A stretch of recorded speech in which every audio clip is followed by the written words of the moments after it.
In a small town, there was a class known for its bad students. They never listened, rarely did homework, and disturbed every lesson. Many teachers had already lost hope and stopped trying. But one new teacher entered with a different mindset. Instead of shouting or punishing, she tried to understand them.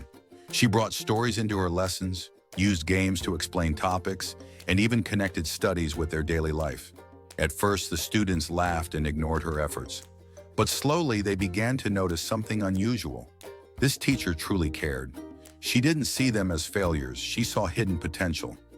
One day she told them, "You may not be the best students today, but remember, even the toughest soil can grow flowers if given water and sunlight." I believe you can change. Those words struck their hearts.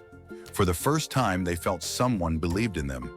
They started making small efforts, listening in class, completing homework, and asking questions.